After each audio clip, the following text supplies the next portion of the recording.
আমি রবি গুপ্ত, তেজস জনকল্যাণ পার্টি পশ্চিমবঙ্গ। নতুন রাজনৈতিক দল, পুরোপুরি ইলেকশন কমিশন অফ ইন্ডিয়া, জাতীয় নির্বাচন কমিশন দ্বারা নিবন্ধিত, এবং বর্তমানে বাংলার বলা যেতে পারে একমাত্র 16 আনা বাঙালি। ডেফিনেটলি আমরা অংশগ্রহণ করবো মানুষের পাশে দাঁড়ানো, পশ্চিমবাংলার মানুষের, পশ্চিমবাংলার সমাজ, পশ্চিমবাংলার অর্থনীতি, অর্থ সামাজিক পরিস্থিতি, বৈষম্য, যাবতীয় যা আছে তার যেটাই জনবিরোধী তার বিরুদ্ধে কথা বলা, সোচ্চার হওয়া এবং মানুষের পাশে দাঁড়ানো, মানুষের সাথে দাঁড়ানো, মানুষকে পরিষেবা দেওয়া, এটাই তেজসের মূল লক্ষ্য। বিশেষ করে আর্থসামাজিক বৈষম্য দূরীকরণ এবং সেটাতে সামান্য সমতা অন্যান্য রাজ্যের সাথে।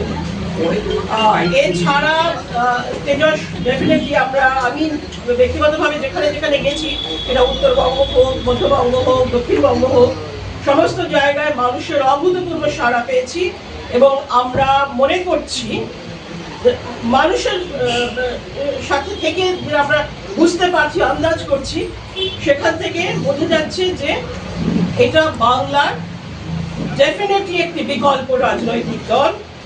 আগামী দিনে মানুষের সাথে, মানুষের পাশে, মানুষের হয়ে কথা বলবে, মানুষের আওয়াজ তুলে ধরবে। কিসের ভোট ভাগ হবে? ভোট ভাগ হওয়ার জন্য কোনো কিছু দেখছি না। মানুষ যাকে মনে করবে তাকে গ্রহণ করবে। মানুষ যদি মনে করে যে এটা বিকল্প, তেজস জনকল্যাণ বিকল্প, রাজনৈতিকভাবে তারা বিকল্প, তাদের কথা বলছে এবং সবাইকেই তো তারা 5 বছর, 10 বছর, 15 বছর তারও বেশি চান্স দিয়েছে। একবারের জন্য যদি তেজসকে ক্ষমতায় আনে, একবারের জন্য যদি তাদেরকে সুযোগ দেয়, আশীর্বাদ করে, তাহলে মানুষ দেখবে, মানুষ বুঝবে। মানুষ যদি বোঝে যে না, এদেরকে সুযোগ দেওয়া উচিত, এরা কাজ করবে, এরা যেটা বলছে সেটা গ্রহণযোগ্যতা আছে, তাহলে মানুষ দেবে। আমি এখানে ভোট ভাগাভাগির কোনো ব্যাপার দেখি না। এখানে ভোট ভাগাভাগির কোনো ব্যাপার নেই। মানুষ যাকে পছন্দ করবে মানুষ তাকে ভোট দেবে এবং সেটা সবসময় হয়ে এসছে, আজও হবে, ভবিষ্যতেও হবে। মানে আগামী নির্বাচনগুলোতে কোন কোন, এটা হচ্ছে প্রথম ব্যাপার। দ্বিতীয় হচ্ছে কতজন মেম্বার আছে তার উপরে বেস করে কিন্তু ভোট দেয় না, মানুষ ভোট দেয় না। আমি ক্যান্ডিডেট, তো অবভিয়াসলি আমাদের এখানে বিধানসভায় যতগুলো সিট আছে আমরা সবগুলোতেই লড়বো, এটা আমাদের লক্ষ্য। কারণ মানুষের কথা তো সব জায়গা থেকে, সব জেলা থেকেই বলতে হবে। আমি দক্ষিণবঙ্গ থেকে বলবো, উত্তরবঙ্গে বলবো না, উত্তরবঙ্গে বললে মধ্যবঙ্গে বলবো না। সুতরাং সব জেলাতেই আমাদের করতে হবে। কোন জেলার উপর বেশি ফোকাস দিচ্ছেন আপনার প্রশ্ন ছিল, কোন জেলার উপরে বেশি ফোকাস বা কম ফোকাসের ব্যাপার না। It is a matter of equal focus. যেখানেই প্রয়োজন সেখানেই তেজসকে পাবে, যেখানেই প্রয়োজন সেখানেই তেজস যাবে। সুতরাং সেটা সম হবে সব জায়গায়, কোনো বেশি কমের ব্যাপার না। আর কথা বলার ধরন দেখে, তাদের মন মানসিকতা দেখে, তার উপরে বেস করে কতটা ভরসা করতে পারছে, বিশ্বাস করতে পারছে, রিলাই করতে পারছে, তার উপরে বেস করে মানুষ তাদের ভোট দেয়। একটা হচ্ছে কাজকর্ম নিয়ে idle brain is devil's workshop, আর একটা হচ্ছে হ্যাবিচুয়াল অফেন্ডার্স। এই দুটোর মধ্যে যে কোনো একটা করে, এখানে দুটোই আছে। আপনি আর্যিকর বলুন বা যে ধরনের অপরাধী বলুন না কেন পশ্চিমবাংলায়, সেখানে এই দুটো অ্যাঙ্গেলই আছে। পকেটে পয়সা নিয়ে বেকার, সারাদিন আমি বললাম না, চাহিদা আছে, ব্যক্তিগত চাহিদা, পারিবারিক, সামাজিক সব চাহিদা আছে, পকেটে টাকা নেই। আপনি একটা চুরি মারলে পরে আপনাকে এত টাকা দেওয়া হবে, আপনি একটা এই ধরনের অপরাধ করলে আপনাকে এই টাকা ধার্য করে দেওয়া হয়েছে, বোম মারলে এই হবে, পাথর মারলে এই হবে। সুতরাং যারা এই ধরনের যুব সমাজ রয়েছে, যারা পারছে বাইরে চলে যাচ্ছে, যারা পারছে না তারা এইভাবে টাকা রোজগার করতে হবে। টাকা তো রোজগার করতে হবে, তাহলে এত হঠাৎ করে তো মাস্তানি বেড়ে গেছে কেন, এত অপরাধ বেড়ে গেছে কেন? সব জায়গায় দেখুন না, সেটা কি প্রমোটারি রাজ থেকে শুরু করে যাবতীয় যে কোনো গ্রাম বাংলায় প্রান্তিক জায়গায় আরো বেশি করে হচ্ছে, আর তার আজ শহরে করছে। মানে এটা তো রয়েছে, মানুষের টাকা রোজগার করতে হবে, সব পথে টাকা রোজগার করার উপায় নেই। চাকরি বাকরি নেই, নকরি নেই, ব্যবসা নেই, রোজগারটা করবে কোথা থেকে? যেখান থেকে টাকা পাবে সেখানে রোজগার করবে। এটা গেল একটা ব্যাপার। আর একটা থাকে হ্যাবিচুয়াল অফেন্ডার্স, সেটারও একটা কোনো না কোনো ভাবে লিঙ্ক থাকে। হ্যাবিচুয়াল অফেন্ডার্স এই ধরনের একটা সাংঘাতিক, মানে অপরিকল্পনীয়, অকথ্য এই ধরনের অপরাধ তারাই করতে পারে যারা মানসিক প্রকৃতস্থ নয়, বিকারগ্রস্ত। সুতরাং তারা বিভিন্নভাবে নেশাগ্রস্ত থাকে। এই নেশাগ্রস্ত থেকে তাদেরকে এই ধরনের কাজ করিয়ে নেওয়া হয় বিভিন্নভাবে।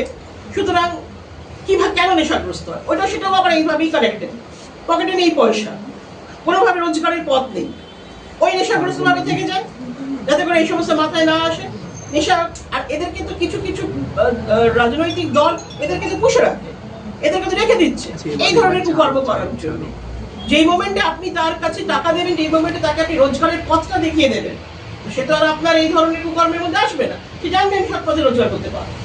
মানে আসল মেইন পয়েন্টটাই হচ্ছে আর্থসামাজিক বৈষম্য। মানুষের পকেটে টাকা, মানুষকে রোজগার করার পথ দেখালে পরে, মানুষকে যদি টাকা রোজগার করার, সৎভাবে টাকা রোজগার করার পথ দেখান, এবং যেটা যার মধ্যে বৈষম্য থাকবে না, কিন্তু সমতা আছে অন্যান্য রাজ্যের সাথে, তখন আমার মনে হয় অটোমেটিকলি ক্রাইম কমে যাবে। এটা আমার বিশ্বাস, এটা আমার বিশ্বাস, এটা স্ট্যাটিস্টিক্স। এটা আপনি পড়াশোনা করলে পরে আপনি পড়েন ব্যাপারটা নিয়ে আপনি বুঝতে পারবেন দিস ইজ দ্য রিজন, এবং এটা হলেই এটা কমবে।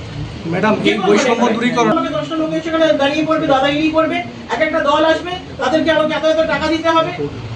এই মস্তানিগুলো থাকলে পরে, পলিটিক্যাল আনরেস্ট থাকলে, পলিটিক্যাল স্টেবিলিটি না থাকলে পরে কখনো কোথাও কোনো আর্থসামাজিক উন্নতি হয় না। কারণ সেখানে ব্যবসা আসবে না, বাণিজ্য, ব্যবসা, লগ্নি কিছুই আসবে না। ফলে আপনি সেখানে করবেনটা কি করে? সব থেকে বড় জিনিস হচ্ছে তেজস আসলে, তেজসের কাজ হচ্ছে পলিটিক্যাল স্টেবিলিটি, রাজনৈতিক স্থিরতাটা আনতে হয়। কারণ কোনো ব্যবসাদার প্রথমে দেখে যে আমার রাজনৈতিক স্থিরতা আছে কিনা, তাহলেই তারা সেখানে লগ্নি করতে আসবে। তাদেরকে যদি আপনি সেই ধরনের একটা এনভায়রনমেন্ট করে দেন, অনুকূল পরিস্থিতি তাকে যদি দেন, সে আসবে কাজ করতে। তো সে আসলে পরে তখন অটোমেটিক্যালি আপনার ছেলে মেয়েদের কাজ হবে। এখানে আবার আরেকটা ব্যাপার আছে যেটা তেজস বিশ্বাস করে, সেটা হচ্ছে বাইরে থেকে যারা আসবে, যে সমস্ত ব্যবসাদাররা, লগ্নি করতে হোক, ব্যবসা করতে হোক, শিল্প করতে হোক, যাই করতে হোক, সেখানে আমরা ডেফিনেটলি এটা জোর করব। এবং আমাদের একটা আমরা বেসিক্যালি পিপিপি মডেলে বিশ্বাস করি। সুতরাং সেখানে আমাদের কন্ডিশনই থাকবে বাংলার ছেলে মেয়েদেরকে তাদের যথাযুক্ত তাদেরকে অপরচুনিটি দিতে হবে। তাদেরকে ভিক্ষা, অনুদান, এই দান কিচ্ছু দরকার হয় না। আপনি নিজের বাড়ি তৈরি করতে পারবেন, আপনি নিজেই যেতে পারবেন, নিজেই ব্যবসা তৈরি করতে পারবেন। ফলে এটা ভেরি ইম্পর্টেন্ট যে বাংলার সাধারণ মানুষের হাতে টাকা থাকে, তার ব্যাংক ব্যালেন্স থাকে, তার পকেটে টাকা থাকে, এটা খুব দরকার। সুতরাং এটা তো আর নিশ্চয়ই একটা ইকোনমিক রোল ছাড়া তো হবে না। সুতরাং এই জিনিসটা নিয়ে আমরা সোচ্চার হব, কারণ আমি চাই বাংলার প্রত্যেকটি মানুষ অর্থ উপার্জন করুক। যে অর্থ উপার্জন করলে তারা একটি সুন্দর, সুষ্ঠু, নিরাপদ, সুরক্ষিত জীবনযাপন করতে পারবে, বাইরে যাওয়ার দরকার হবে না, লক্ষ লক্ষ পরিযায়ী হওয়ার প্রয়োজন হবে না, সেই রকম অর্থ তারা উপার্জন করুক। এবং সেই ক্যাপাসিটি বাংলার মানুষ সর্বগুণ সম্পন্ন। বাংলার আমাদের এখানে সব রকম ইনফ্রাস্ট্রাকচার আছে, যা দরকার।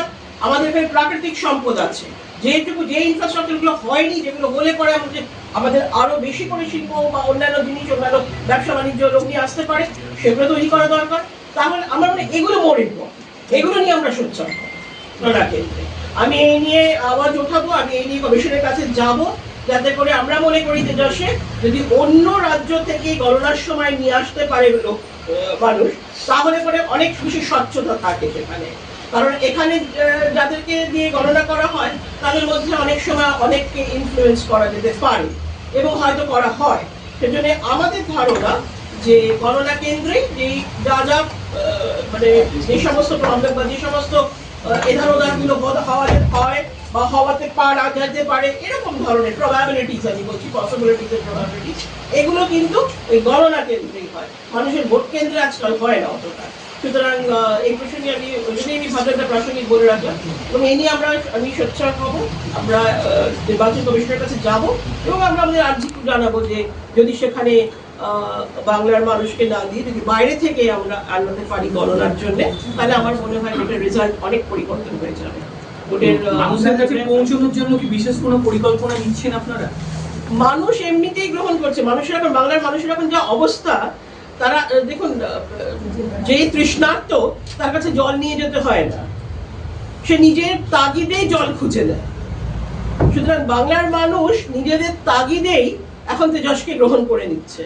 তারা বিকল্প চাইছিল অনেক দিন ধরে। কোন জেলায়, মানে গ্রহণযোগ্যতা যে কোন জায়গায়? সারা পশ্চিমবাংলা, কোনো জেলা ভিত্তিক না। জেলা ভিত্তিক বলে আলাদা করবেন না, আমরা পশ্চিমবাংলাকে একটা এন্টিটি হিসেবে দেখি, কোনো জেলা হিসেবে না। বটেই, কিন্তু জেলা তো বটেই, আছে তো বটেই 100 ম্যাডাম, থাকতে পারে, বাট আমরা সংগঠন যদি না জেলায় আপনার কি আছে ডিটেইলটা বললে আমাদের সংগঠনটা আলাদা জিনিস, হ্যাঁ সেইটা সংগঠন আলাদা জিনিস, আর জেলার অ্যাকসেপ্টেবিলিটি বা গ্রহণযোগ্যতাটা আলাদা জিনিস।